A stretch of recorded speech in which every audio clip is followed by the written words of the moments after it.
Very good morning, students. How are you? I think everybody is fine. Yes, students. आज हम जो है आपके पहले chapter a letter to God पर डिस्कस करेंगे, जिसे जीएल फ्यूंटिस ने लिखा है। ए लेटर टू गॉड अर्थात भगवान को लिखा गया पत्र। किसी भी स्टोरी को शुरू करते हैं जब हम तो पढ़ते वक्त हम देखते हैं कि उस कहानी में कितने पात्र हैं।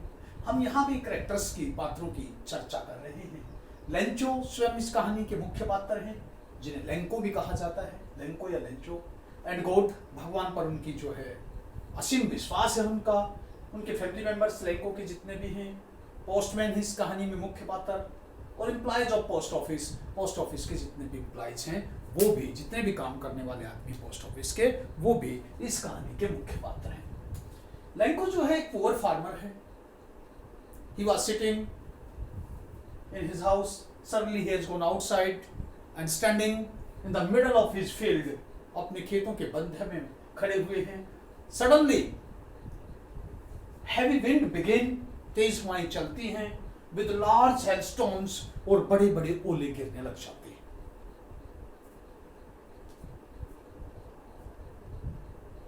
Full field become white. सारा का सारा खेत जो है सफेद हो जाता है। Trees were leafless.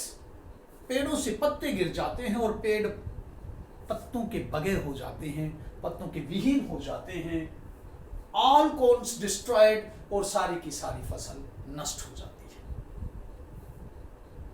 लेंको के जो बच्चे हैं, they run outside of their home, they want to collect the hailstones. वो ओलों को इकट्ठा करने की कोशिश करते हैं। उनके लिए एक खेल का साधन है, परंतु लेंको जो है बुरी तरह टूट जाता है, हेल्पलेस हो जाता है। बिकॉज किसी भी किसान की जब फसल नष्ट हो जाती है तो वो बिल्कुल बेसहारा हो जाता है। उसके पास कोई भी साधन नहीं होता कि वो किस तरह जो है अपना गुजारा करेगा, अर्थात आने वाले पूरे साल में उसका किस तरह गुजारा होगा, उसे कैसे भोजन मिलेगा, उसका क्या होगा। ये सारी समस्याएं किसान के सामने होती हैं। इस समय उसे सिर्फ एक ही आशा है, और वो आशा है हेल्प फ्रॉम गॉड, भगवान से मदद। उसकी अंतरात्मा कॉन्साइंस इस बात को महसूस कर रही है कि गॉड इज सीइंग एवरीथिंग, भगवान सब कुछ देख रहे हैं, और मुझे निसहाय को भी देख रहे हैं, क्योंकि उस समय वो निसहाय हो गया है। Lencho is not able to even pull on his daily routine. रोजाना का जो कार्य है, बच्चों के लिए जो भोजन लेकर आना है, वो कार्य भी वो पूरे नहीं कर पाएगा, क्योंकि उसकी फसल पूरी तरह नष्ट हो गई थी। He was working like an ox of a man. वह खेतों में एक बैल की तरह काम करता था, परंतु कुछ हासिल नहीं हुआ। And his corn destroyed fully, और उसकी फसल जो है पूरी की पूरी तरह नष्ट हो गई। Now he decided to write a letter to God. अब उसने निर्णय लिया कि मैं एक पत्र लिखूंगा भगवान को। He has taken one paper and pen and start writing letter to God कि हे परमपिता परमेश्वर, प्लीज गिव मी 100 पेसोज। ये पेसोज है, जिस तरह हमारी जो है करेंसी है रुपया, इसी तरह दूसरे देशों की, किसी दूसरे देश की करेंसी है पेसोज। तो वो भगवान से मांग रहे हैं कि हे भगवान, हे God, please give me 100 pesos so that I can survive in this coming years. इस आने वाले साल में मैं किसी तरह सर्वाइव कर सकूँ। I can give food to my children, my family, मैं अपने बच्चों को, अपने परिवार को भोजन दे सकूँ।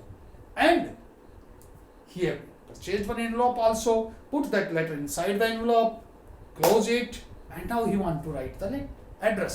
कि address कहाँ से लाऊं? Then he has written the goat and put that letter into the letter box, और उस letter को letter box में डाल दिया। The postman was seeing everything कि क्या हो रहा है, क्या नहीं हो रहा। जब वो letter पोस्ट ऑफिस में आ जाता है, स्टैंप लगाने के लिए पोस्ट जो मैन होता है उसे देखता है, गोड, भगवान, अरे भगवान का एड्रेस कहाँ से लाएंगे भाई? It becomes very impossible for him कि भगवान के पास इस पत्र को कैसे भेजें। वो अपने पोस्ट मास्टर को दिखाता है कि सर ये लेटर आया है भगवान के नाम, इसका क्या करें, what should I do. Postman जो है उसे खोलकर पढ़ता है कि अरे इस इंसान की, लेंको की, जो फार्मर है, किसान है कोई, इसकी भगवान में कितनी श्रद्धा है कि इसने भगवान को पत्र लिखा है कि 100 पेसोस दे दो मुझे। तो वो अपनी तनख्वाह में से कुछ पैसे इकट्ठे करता है और जितने भी पोस्ट ऑफिस के एम्प्लॉयज हैं, उसके साथ काम करने वाले लोग हैं, उनसे भी कुछ पैसे इकट्ठा करता है, परंतु अपने साथियों से भी करता है, परंतु उसके पास 70 पीसेज ही इकट्ठे होते हैं, इससे ज़्यादा उसके पास नहीं हो पाते। वो 70 पीसेज को जो है लिफाफे में डालता है। प्रतिदिन daily Lenko used to go to the post office and he letter for me and used to ask कि मेरी कोई चिट्ठी आई है, और पोस्टमैन used to see कि ये वही आदमी है, ये अपने पत्र का इंतजार कर रहा है। पोस्टमैन उसे वो पत्र देता है, हाँ भाई आपकी एक चिट्ठी आई है भगवान से, ये चिट्ठी है। खोलता है लेंको उस चिट्ठी को, देखता 70 पीसेज, अरे मैंने तो भगवान से 100 पीसेज मांगे थे और उन्होंने मुझे 70 पीसेज दिए। दैट मीन्स अचानक कुछ शक होता है कि भगवान से कभी गलती नहीं होती। God can not do anything wrong, these mistakes have been done by the post office employees. ये काम इन पोस्ट ऑफिस में नौकरी करने वालों ने किया है और इन्होंने मेरे 30 पीसेज चुरा लिए। उसके मन में अचानक ये संदेह आता है, वो एक बार फिर एक कागज उठाता है, उस पर चिट्ठी लिखना शुरू करता है कि हे God, I were requested you for 100 pieces, मैंने आपसे 100 पीसेज के लिए रिक्वेस्ट किया था, आपने मुझे सिर्फ 70 पीसेज दिया। मुझे लगता है कि जो 30 पीसेज है ये इन पोस्ट ऑफिस एम्प्लॉयज ने चुरा लिए हैं, because they are the bunch of crooks, क्योंकि ये ठगों का समूह है। अब भगवान में इतनी आस्था है बच्चों लैंको की, और पोस्ट ऑफिस एम्प्लॉयज जिन्होंने पैसे दिए हैं उनमें कोई आस्था नहीं, कहता कि इन्होंने मेरे पैसे चुराए हैं, इसलिए please send 30 pieces in next letter, इसलिए कृपा करके मुझे 30 पीसेज अगले पत्र में दे देना। एनवेलप उठाता है, फिर गॉड लिखता है, उस चिट्ठी को पोस्ट ऑफिस में डाल देता है। इस चैप्टर के माध्यम से हमें यह शिक्षा मिलती है कि देखिए सुप्रीम पावर कुछ भी हो बेटा, आज के समय को देख लीजिए आप, कोरोना की बदौलत हम और आप जो विद्यालयों में नहीं आ पा रहे हैं, और इस वजह से हम जो है आपको जो है व्हाट्सएप या वीडियो के माध्यम से पढ़ा रहे हैं। Supreme power is there to decide everything, जो सबसे सर्वशक्तिमान है वो गॉड है और वही सब कुछ निर्णय लेता है। हम तो उनके सामने कठपुतलियां हैं, परंतु हमें अच्छे कर्म करने चाहिए, हमेशा दूसरों की मदद करनी चाहिए, कभी भी झूठ नहीं बोलनी चाहिए, संयम से काम लेना चाहिए। इस लेटर के माध्यम से हमें यही शिक्षा मिलती है, यदि आप पूर्ण रूप से किसी के प्रति समर्पित हैं, लेट इट बी गॉड, तो आपकी कोई न कोई भगवान के रूप में मदद करता है। और लेंको नामक इस पुअर फार्मर की पोस्टमैन ने जो है बड़े ही अच्छे से जो इसकी मदद की, और ये जो है अपनी फसल नष्ट होने के बाद भी किसी तरह अपने परिवार को जो है भोजन देने में कामयाब हुआ होगा। इसके जितने भी क्वेश्चन आंसर्स हैं वो मैं आपको पहले सेंड कर चुका हूं, अभी मैंने आपको इसकी ब्रीफ समरी समझा दी है।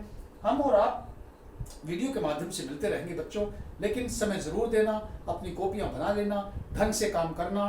मैं आशा करता हूं कि आपको ये सब समझ आ गया होगा। God bless you. जय हिंद स्टूडेंट्स, धन्यवाद।